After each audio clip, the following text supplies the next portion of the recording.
Welcome to Leadership to Go. My name is Pari Namazie. I am an executive and leadership coach and the managing partner at UNEPA. Join me as I explore leadership insights from all walks of life. So, a very warm welcome. I am thrilled to be here today with Jeremy Bowen. Jeremy, thank you for being with us. Pleasure. And I've known Jeremy for a long time.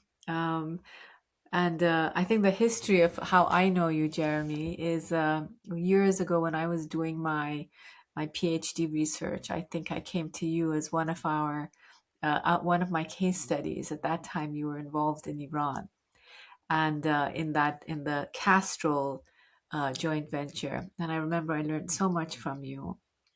And of course, you've had such an amazing career and still have impact in everything that you do. So just a short history on Jeremy. You might not find Jeremy on LinkedIn, but he comes with many, many years of experience from working in BP, from traveling and working extensively throughout the Middle East. And then after leaving BP, but still being involved in joint ventures and acquisitions and setting up businesses and consulting family businesses and advising different family offices around the world, in India, in the Middle East. And so, really, very, very warm welcome, Jeremy. Thank you for being with us. Absolute pleasure. Look forward to our conversation. Yeah, and I'm just going to start on a question. One of the things that you told me is that you never marketed yourself. It was always word of mouth. How did you craft this beautiful career? I think pretty lucky in the sense that I spent about 21 years working and living in the Middle East for BP. And of course, you meet an awful lot of people. And unusually for a very large corporate, I was on the same patch for that period. First, before that, I traveled for 5 years into the Middle East and met a lot of people. And then I lived in Dubai for 4 years, Muscat for 5 years, then back to Dubai for another 10 years. And then I was in Iran for a couple of years, and then back in Dubai. And that's a long time. And my natural go-to is to go out and have coffee with people and meet people, because that's our market. That's how we sell stuff, buy stuff, and build, in fact, our own personal credentials. And of course, reputation is key in all this. So you better make sure that your relationships are sound throughout, and that you haven't let people down, and that they know that they can trust you to do stuff. Hmm. And I mean, Jeremy, you talk about these are such critical words, right? The region is all about keeping relationships. It's all about trust. And you said this that I would go and have coffee with people. But what's the significance of keeping those relationships? How did you work on that? Well, it's interesting. When I worked in Oman in the, I suppose, from 89 to 94, I was running a little business that was a classic sort of small downstream oil company. We had 100 filling stations, we had aviation refueling, we had marine bunkers, and we had a whole load of commercial customers for fuels and bitumen. But at least one day a week, I would just get in the car and go and talk to our customers. And I found that so valuable. Of course, it was all about maintaining our business and growing our business. But I also got to understand what they were up to and the problems they had in running their businesses. And when they said they couldn't pay me on time, I understood the reasons why. Didn't necessarily mean I didn't want to still get paid, but one understood stuff so much better, and one built some great relationships and genuine friendships. And that consistency of once a week without fail, I'd jump in the car, often with one of my sales managers or salesmen, which in itself was a great experience because you spend the whole day talking to someone in the company who was seeing things through quite a different optic than I was. Um, and and then when I was back in Dubai in later years, um, uh, running a region, again, every week I was on a plane and spending time in Saudi Arabia, um, in, um, in India or wherever, and soaking it up, and you build great knowledge and experience, and I think that's critical because if you don't understand where the stuff that you're making is going and what they're doing with it, you actually have failed in your mission, I think. Mm, it's a good point. I think also when you're talking about that, building these relationships in leadership, we talk a lot about authenticity. And how how did you how did you create that space that people actually they want to feel that they're being heard and seen? What did you do to create that? Making sure we've still got a battery alive. Yeah, yeah, we're in business. It's all about respect for the people you're talking to, uh, Mm, and ensuring that you behave in an appropriate way. Um, and yeah, I mean, I think it sounds ridiculous, perhaps, but I was very fortunate in in the childhood I had, in the parents I had, and my early experience in BP. I mean, I did over 30 years with BP, and it was a and it still is, I'm sure, a very well run company, and all of those people set down the basis by which I should operate, and I mm, particularly, frankly, think of my parents and some of the people who educated me. They gave me great life lessons. Um, mm, one of them was when I was looking at careers and a schoolmaster at school. I said, well, sir, what did how did you come to do what you did? And he said, well, actually, Jeremy, it's about being adaptable. That's what I think. And actually lovely. behaving yourself. And adaptability is crucial. And I think, Even doing things today, very properly. much so. Um, Yeah. you can't actually cut corners very well. You can do things quickly and efficiently, and you can have a really good process, but you've got to do things Mm, properly. mm. I love that, the doing things properly, doing things the right way. And one of the things that I keep seeing in companies is the pressure on senior leaders, managing directors to do more with less, and putting those companies and those people under so much pressure. And it's sort of, some of the conversations are, why are we doing this? I mean, I know you constantly have to you have stretch targets to reach every year, but the pressure that people are put under, when is it enough, Jeremy?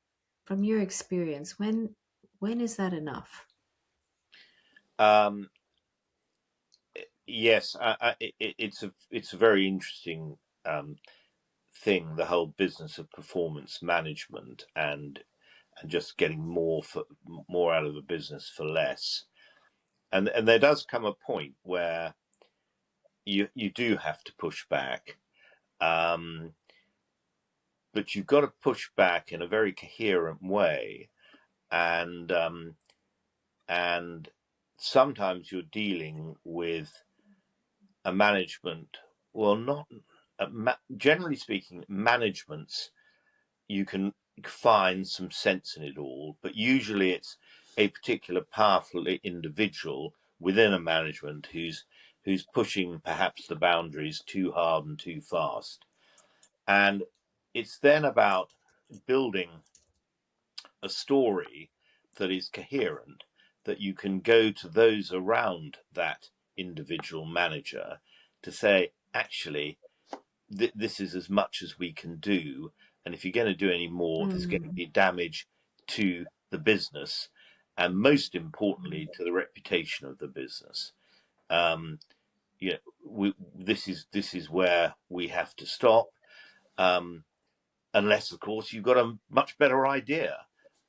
It doesn't mean all the good ideas are those that sit down in the bowels of the business that's been beaten up by a cost-cutting management. But but you have to assemble. The team has to present a very coherent picture to management when those mm, situations arise, and they arise year in, year out. It will mm, always be that, um, mm, and it is very stressful, no doubt. mm. Yeah, that's a lovely point of how to position it and how to influence the management and really get them to see it from that point of view. I'll go to another question where, when you and I were chatting about your career, one of the things that you told me was this long career and very, very, very beautiful career in BP with all the different roles you had and how you started as an apprentice and grew throughout the company. Um, but one of the things you said to me was, at one time, you realize that maybe the world has changed, and you still the word that you said to me is, I can work differently, but I've grown up in a different way. So there's a way in which we work, and yet the world changes and we might not be relevant anymore in this new world.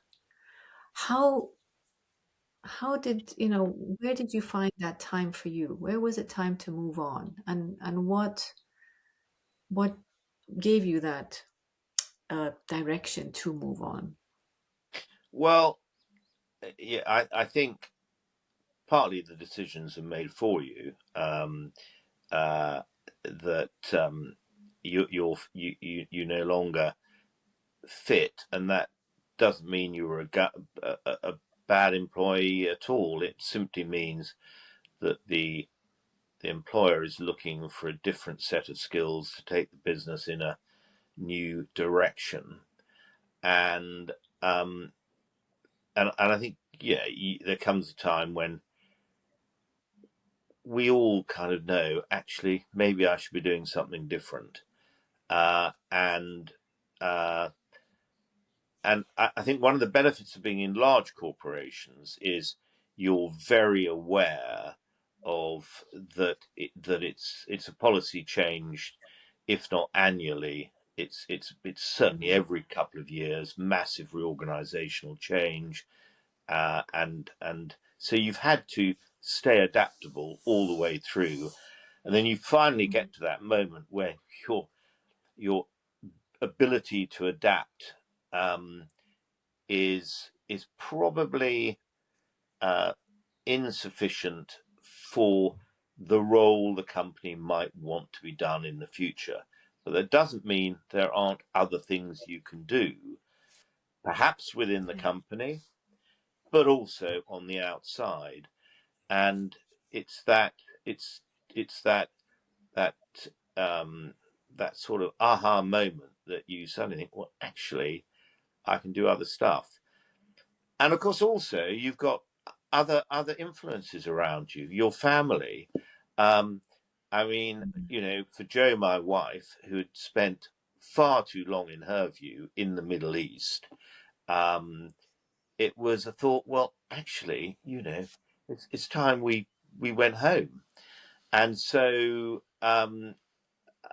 after, in my case, building the bones of a Middle East consultancy post my corporate life, which I happened to enjoy and was surprised how much I was able to contribute and to learn from, I then took that back to London, and then that was another quite interesting model of operating from London, but traveling into the Middle East every month, um, and just working my way around a bunch of meetings over a week and coming home completely exhausted. But it was a big change, but it was wonderful, and also having, not one employer but up to five clients all running at the same time, and terrible moments, of course, where you run into the same to another client in the same restaurant and you think, gosh, this is all getting a bit busy here, but but but you get by. Mm. How was it different, Jeremy, the suddenly putting on this consulting hat versus the corporate hat? uh, I yeah I don't think I, as a manager, I always thought I was part of a team, and so I hope I gave sufficient respect to all those around me. I hope. I'm sure at times I was a bit of a pain, but um, adapting to being a consultant, uh, you've got to do a pile more listening, and arguably I should have listened more when I was the manager. Um, or indeed in this conversation, Barry. I think I've probably talked too much as well. Um, but there we go. That's, it, Yeah. it is an interview on you, so I'm expecting you to talk. and But and yeah, I found it a very interesting change, um, and you're asked to opine on a whole bunch of things, mm, and you do need to get your marbles in a row, and you need to think carefully before you open your mouth. But you'd say that in business too. I I think it was more listening, and mm, sometimes actually thinking, mm, this is mad. What am I doing in this meeting? Um, mm, because a family business, for instance, is completely different to a corporate mm, entity like Shell or BP or or Unilever. I mean, it's just totally different. But it's very mm, stimulating, and mm. um, and one cannot underestimate the incredible things that have been achieved by family businesses around the world, and some have gone on Yeah, for many generations. yeah, really lovely to hear that. And I love that you talk about that, you might leave a corporate. At the end of the day, we always say we are an employee in the corporation, and that will always come to an end. But knowing that you can still contribute, and there's so many things that you take with you in your toolbox as Jeremy Bowen, and it adds value to so many other organizations. And I'm so happy you found that, because I am thinking of some of the clients I work with who are in a similar phase of life where, is retirement is coming close, and yet there's so much more that we can give and we can do and we can contribute to those people who are sort of maybe struggling with that right now. What advice would you give? To those who are in a corporate world and about to step out of it, um, Hmm. have no fear. Uh, as long as you've got the energy and enthusiasm, there is a huge amount you can give to the outside world. Family businesses, in particular, really need the input of well trained um, corporate folk, um, uh, who have learnt process, who have learnt systems, who have learnt the whole stuff around running a business ethically, um, and with an eye on reputation and all of Mm. that. Huge opportunities.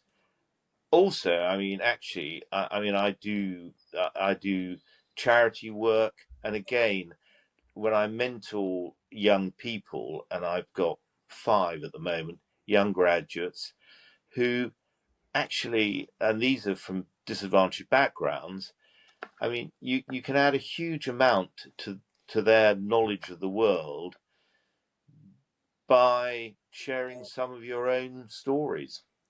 Um, no, I mean, I think no one should be frightened, but you've got to have the energy. You've got to want to do it, and it's a great sort of crossover, I think, into the next phase of life because you can't hold back the years, and you know, it keeps you busy and relevant. Thank you. Very lovely, Jeremy. We have way too much still to talk about, but unfortunately, not enough time. So, we really thank you so much for sharing this with us. It was a pleasure. Thank you, Thank you. Barry. Okay, all the best.